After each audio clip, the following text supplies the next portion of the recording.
7 True Ring Hotel Horror Stories. Story 1.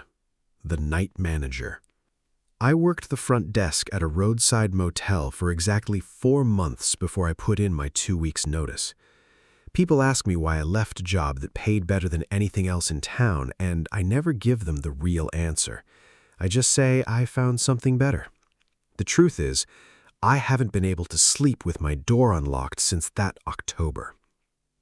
My name's Colton Reyes, and I was 23 when I took the night shift at the Bellhaven Motor Inn, a 22-room roadside place about 40 minutes outside of Tucson. It was the kind of motel that survived on truckers passing through and the occasional family that couldn't afford anywhere nicer.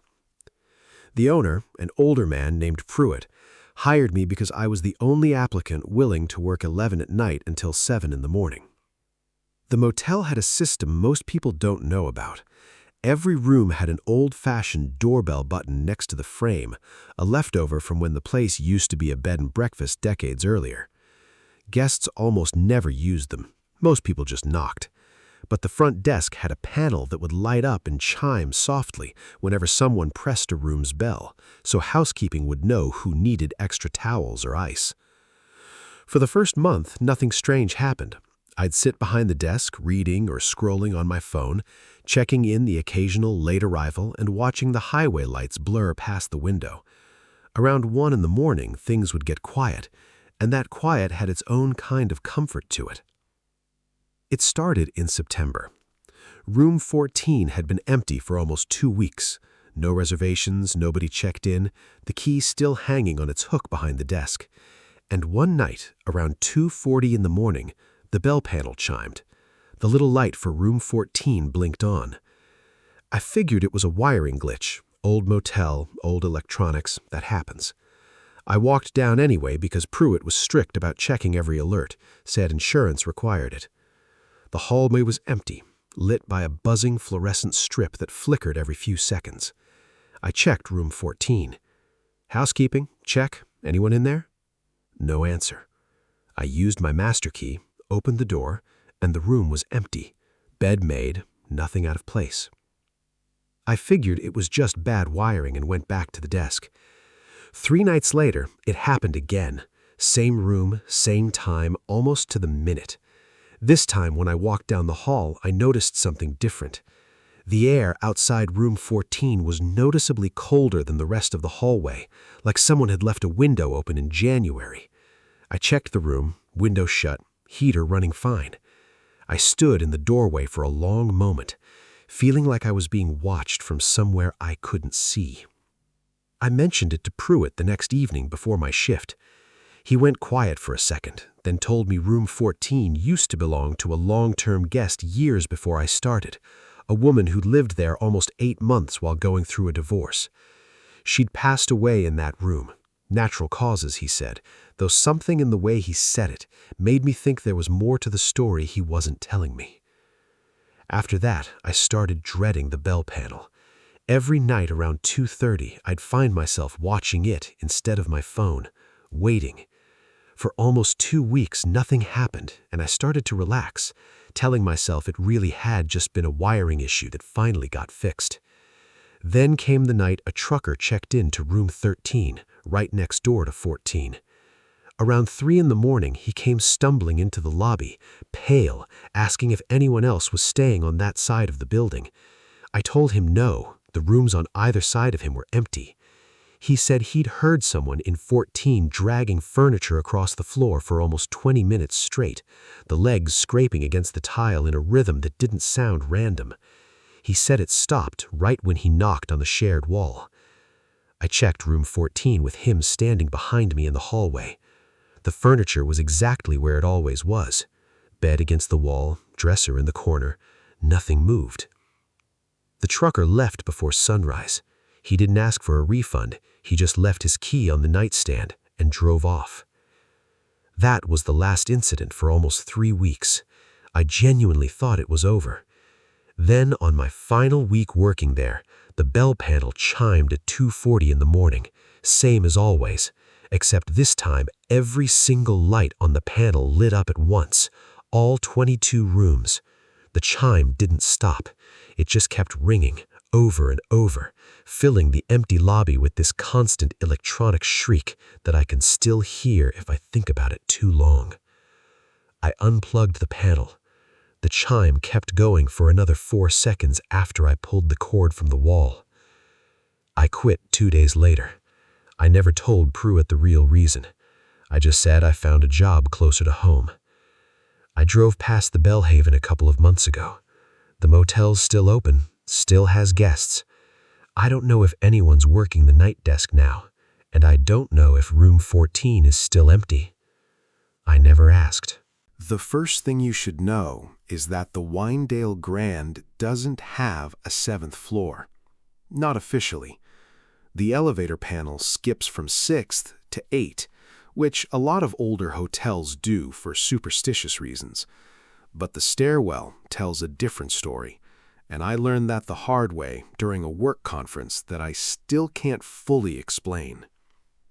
I'm Priya Sandoval, and 4 years ago, I traveled to Denver for a 3-day marketing conference, staying at the Winedale Grand because it was the closest hotel to the convention center. It's a beautiful old building, restored from the 1920s, the kind of place with brass elevator doors and a lobby that smells like cedar and old carpet. My room was on the 6th floor, 614, and everything about my stay was completely normal for the first 2 nights. On the second night, I couldn't sleep, so I decided to take the stairs down to the lobby vending machine instead of waiting for the elevator. The stairwell was quiet, lit by dim emergency lighting, my footsteps echoing against the concrete. As I came down past the 6th floor landing, I noticed something odd. There was a door marked 7 on the next landing down. Not 5, 7. I stood there for a second, confused, because I knew the elevator skipped that floor entirely. I figured maybe it was a maintenance level or a storage area mislabeled by accident. I tried the handle out of pure curiosity, and it opened without resistance. The hallway behind it didn't match the rest of the hotel. Where the 6th floor had cream-colored walls and modern carpet, this hallway had faded green wallpaper, peeling at the seams, and old carpet with a floral pattern that looked decades out of place. The lighting was dimmer, too. Several of the overhead fixtures either broken or missing bulbs entirely. I should have turned around right then. Instead, I walked a few steps in, telling myself I'd just peek and leave. The air felt thicker here, heavier somehow, like the ventilation didn't reach this section of the building. About halfway down the hall, I heard a door close softly behind me, the same door I'd just come through. I turned around immediately, and the door was shut. I tried the handle. It wouldn't budge, like it had locked itself from the other side. That's when I heard humming, coming from one of the rooms further down the hallway. A low, tuneless sound, almost like someone humming with their mouth closed. I froze, pressed against the wall, trying to figure out what to do. The humming stopped abruptly, and then I heard a voice, clear as anything. "You're not supposed to be on this floor." I didn't see who said it. There was no one in the hallway with me. The voice came from everywhere and nowhere, like it was coming through the walls themselves rather than from a person standing nearby. I started pulling on the stairwell door again, harder this time, and on maybe the 5th attempt, it finally gave way, swinging open like it had never been stuck at all. I didn't look back. I ran up the stairs to the 6th floor and didn't stop until I was back in my room with the chain lock fastened. The next morning, I asked the front desk about the 7th floor, trying to sound casual, like I was just curious about the building's history. The young man behind the counter went quiet for a moment before telling me there used to be a 7th floor decades ago, before a renovation in the 90s sealed it off due to structural issues. He said it wasn't supposed to be accessible anymore, and that if I had actually gotten in, I should report it to maintenance immediately. I told him I must have been mistaken. I didn't mention the voice. I checked out a day early. I never told my coworkers the real reason, just said I had a family emergency. To this day, I take the elevator in every hotel I stay in, no matter how many flights of stairs it would save me. I still wonder sometimes who was humming behind that door, and what exactly they meant when they said I wasn't supposed to be there. I'm Desmond Aquifer, and for 2 summers during college, I worked the overnight shift at a budget hotel near the interstate, the kind of place that mostly served exhausted families on road trips and the occasional long-haul driver looking for a few hours of sleep before getting back on the highway. Most nights were uneventful. This is about the one that wasn't. It was a Tuesday in July, close to 1 in the morning, when a man walked into the lobby asking to check in. He looked maybe 60, wearing a gray suit that seemed too formal for a roadside hotel. No luggage, no car that I could see through the front windows. He gave his name as Harlan Whitfield and paid in cash for a single night in room 8. Something about him felt off from the start, though I couldn't pin down exactly what. He didn't make small talk like most late arrivals did. He just stood at the counter watching me process the paperwork with an unsettling stillness, like he wasn't blinking as often as a person normally would. I gave him his key, and he walked off toward the room without another word. About 40 minutes later, the phone at the front desk rang. It was room 8. "I'd like to check in now," the voice said. It was the same voice, same flat tone, completely calm. "Sir, you already checked in about 40 minutes ago," I said, confused. There was a long pause on the line. "I'd like to check in now." He repeated exact same words, exact same inflection, like a recording playing back. I told him I'd come down and sort it out, and walked to room 8 myself. I knocked. No answer. I used the master key, and the room was empty. Bed untouched, nothing disturbed. I checked the bathroom, the closet. No sign of him. I went back to the desk and pulled up the check-in log on the computer. Harlan Whitfield's information was still there, but the timestamp showed he'd checked in at 1:07 a.m. The current time was 1:52 a.m. I hadn't imagined the man at the counter 40 minutes earlier. At exactly 2:07 a.m., the phone rang again. "I'd like to check in now." This continued every 15 minutes for the rest of my shift. The exact same sentence, the exact same flat tone, like clockwork. I stopped answering after the third call, but the phone kept ringing anyway, the little light on the console blinking insistently every time room 8 called. Around 5 in the morning, close to when my shift was ending, I worked up the nerve to walk back down to room 8 one more time.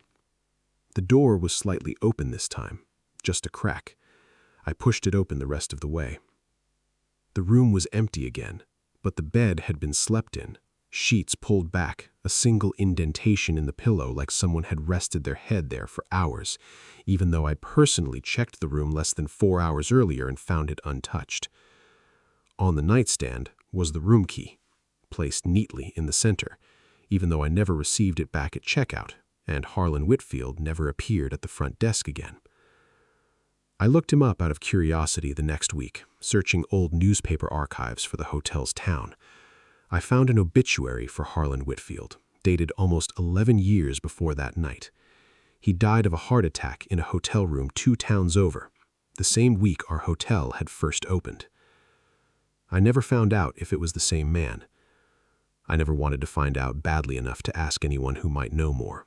My name is Inez Caballero, and I spent 3 years working housekeeping at a large casino hotel in Reno before I transferred departments entirely, mostly because of what happened on the 9th floor during my second year there. Hotel housekeeping during the day is mostly routine. You push your cart from room to room, strip beds, restock toiletries, vacuum carpets, and move on.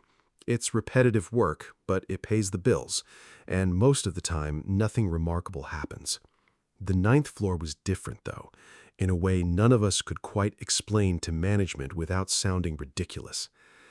Guests on that floor would frequently complain about a housekeeping cart parked outside their door at odd hours, usually around 3 or 4 in the afternoon, blocking the hallway, even though our shifts ended by 2. Multiple guests described the same details: a cart loaded with fresh towels, cleaning supplies, the works, sitting silently outside a room with no housekeeper anywhere nearby. I dismissed it at first as guests mistaking an abandoned maintenance cart for something more significant. Then it happened to me directly. I was finishing my final room on the 8th floor one afternoon when my supervisor radioed asking why I'd left my cart unattended on 9. I told her my cart was right next to me, that I hadn't been to the 9th floor all day. She insisted a guest had just called the front desk complaining about exactly that. I went up to check, mostly out of confusion rather than fear at that point. The 9th floor hallway was empty when I stepped off the elevator, but near the end of the corridor, outside room 911, sat a housekeeping cart identical to mine, fully stocked, towels folded with the same precise creases I always used. I reached out to touch the cart, and it was ice cold, far colder than the air conditioning in the hallway could account for. That's when I heard the vacuum start, coming from inside room 911, a guest room that, according to my supervisor's radio call only minutes earlier, was currently occupied and definitely not scheduled for cleaning. I knocked. The vacuum cut off immediately. Silence. I used my master key, the same one that worked on every door on that floor, and it wouldn't turn in the lock. I tried 3 more times before giving up entirely and stepping back from the door. When I turned around again, the cart was gone. Not pushed away, not wheeled down the hallway, simply gone. The space where it had been sitting, completely empty. No skid marks in the carpet. Nothing. I called the front desk and asked them to check who was registered in room 911. The clerk told me the room was vacant for 2 weeks, awaiting a maintenance repair on the bathroom plumbing, and that no guest had been assigned there. I requested a transfer to the laundry department the following month. I told my supervisor it was for better hours. It wasn't. I'm Talia Hendricks, and I used to work the front desk at a mountain lodge that closed every winter once ski season ended, usually by mid-April. This story happened during my final week there before the seasonal shutdown, back when I was the only staff member left handling the last few stragglers checking out. The lodge was massive, nearly 80 rooms across 4 floors, but by that point in April, almost every guest had checked out, except for one man in room 312 who'd extended his stay twice already, paying in cash each time without explanation. His name was Garrick Voss, an older man, maybe 70, who kept entirely to himself. He never used the restaurant, never asked for housekeeping, never seemed to leave his room at all except for brief walks around the property late at night, which the night security guard mentioned to me more than once with obvious unease. On my last scheduled night before the full shutdown, Garrick approached the desk around 10 in the evening and asked, very calmly, if the lodge had ever had any deaths in its history. I told him I genuinely didn't know, that I hadn't worked there long enough to learn the building's full history. He nodded slowly, thanked me, and walked back toward the elevator without elaborating on why he'd asked. Around midnight, the lodge's old fire alarm system began malfunctioning, triggering brief chirps every few minutes without any actual smoke or fire detected. I called maintenance, who couldn't come until morning, so I spent most of my shift walking the halls myself, checking each floor for any sign of an actual problem. On the 3rd floor, I noticed Garrick's door was open, just slightly, light spilling out into the otherwise dark hallway. I knocked softly, expecting to find him awake given the alarm chirps. There was no answer, so I pushed the door open further.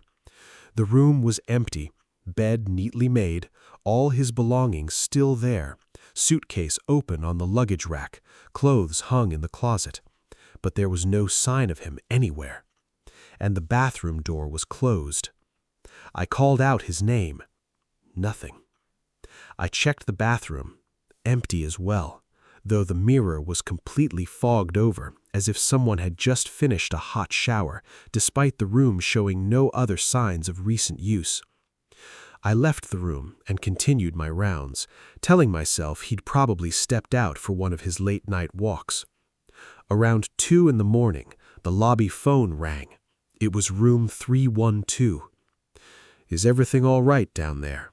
Garrick's voice asked, perfectly calm. I told him about the fire alarm issue, and he simply said, "I know. I can hear it. I've heard it before, actually, years ago." Then he hung up before I could ask what he meant. I didn't see him that night. The next morning, when his checkout time came and went without any sign of him, I went up to check the room myself one final time before the full shutdown. The room was completely empty. No suitcase, no clothes, nothing at all, as though he'd never been there in the first place. I checked our records.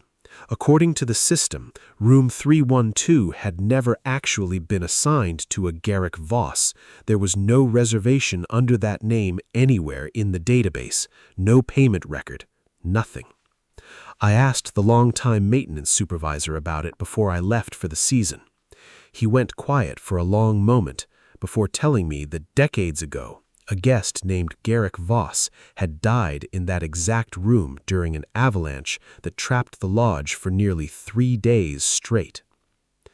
I never went back to that lodge again, not even to collect my final paycheck in person.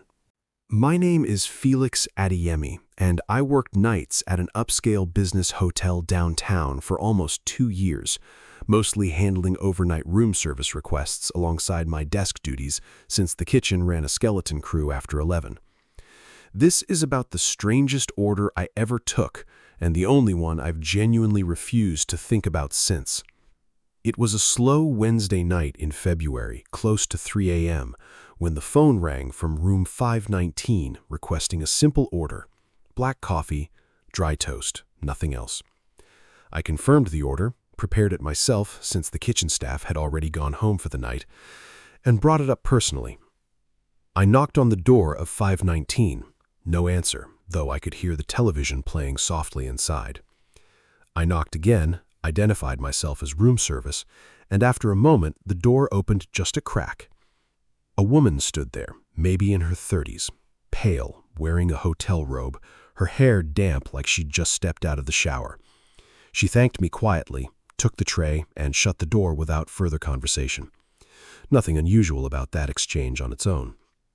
20 minutes later, the phone rang again, room 519, same order, black coffee and dry toast, as though the first delivery had never happened. I mentioned this politely to the voice on the line, the same female voice as before, and she insisted she hadn't ordered anything that night yet. I prepared a second tray, confused but willing to accommodate, and brought it up. The same woman answered, in the same robe, hair still damp, and accepted the tray with the same quiet thank you, as if our previous interaction 20 minutes earlier had never taken place at all. This repeated 4 more times throughout the night, always 20 minutes apart, always the identical order, always the same brief exchange with no acknowledgement of the previous deliveries. Around 6 a.m., near the end of my shift, I noticed the trays I'd left outside the door throughout the night were still sitting there in the hallway, completely untouched, coffee gone cold, toast hardened, none of it ever actually taken inside, despite the woman accepting each one personally at the door. I checked our system for room 519's registration. The room was listed as vacant, scheduled for a guest checking in later that same morning, with absolutely no current occupant on record for the previous night. I gathered the courage to use my master key and check the room myself before my shift ended. It was completely empty. Bed made, no luggage, nothing indicating anyone had stayed there recently at all. The bathroom mirror, however, was fogged over entirely, just like the bathroom in a story I'd later hear from a coworker who'd worked a different hotel entirely, a detail that still makes the hair on my arms stand up whenever I think about it. I never told the morning shift staff what happened. I just stacked the cold trays back onto my cart and clocked out 15 minutes early, telling myself I'd imagined more of the night than I actually had. I requested daytime hours the following week. I got them within 3 days, no questions asked, though I never explained why I wanted the change so badly. I'm Rosalind Achterberg, and this happened during the final month I worked as a hotel security guard at a small historic inn that had been converted from a Victorian-era mansion. I'd worked there for almost a year, mostly handling quiet overnight shifts where the biggest excitement was a guest locking themselves out of their room. The inn only had 14 rooms, each one uniquely decorated to match the building's original character, and it attracted mostly couples looking for a romantic weekend getaway rather than business travelers. Quiet, charming, and almost entirely uneventful, which is exactly why what happened during my last week there stood out so sharply. It started with the guest book. The inn kept an old-fashioned paper registry at the front desk alongside the digital system, mostly for aesthetic purposes, since guests enjoyed signing it as a kind of tradition. One morning, I noticed an entry from the previous night that I didn't recognize, a name signed in elegant, looping handwriting that didn't match any of our actual registered guests. Evangeline Marsh, Room 6. Room 6 had been empty for 3 days, awaiting a guest scheduled to arrive that weekend. I checked the digital system, which showed no record of anyone named Evangeline Marsh. No reservation, no payment, nothing. I dismissed it as a strange prank from a guest who'd wandered down during the night and moved on with my shift. That evening, while doing my usual security walkthrough, I noticed the door to Room 6 slightly ajar, the same way Garrick's door had been in a story I'd later hear secondhand from a friend who worked at a mountain lodge, though I didn't know that story yet at the time. I pushed the door open and found the room occupied, despite every record showing it should be empty.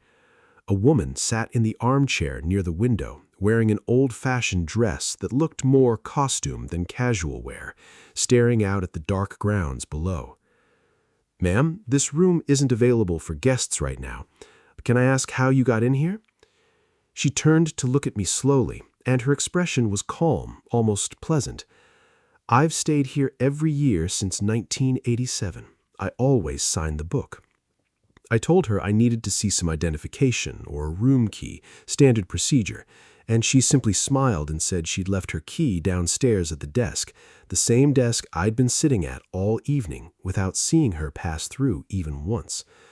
I stepped out to radio the night manager, and when I turned back to the doorway less than 10 seconds later, the room was empty again. No sign of the woman, no indication anyone had been sitting in that chair at all.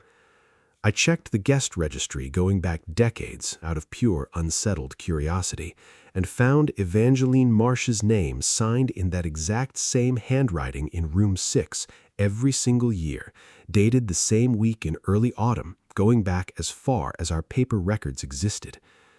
I asked the inn's owner about it the next day, trying to sound casual. She told me the inn's original owner, a woman matching that description, had died in Room 6 decades before the property was converted into an inn at all, sometime in the late 1980s. I finished out my last week without further incident, though I never went near Room 6 again without another staff member present.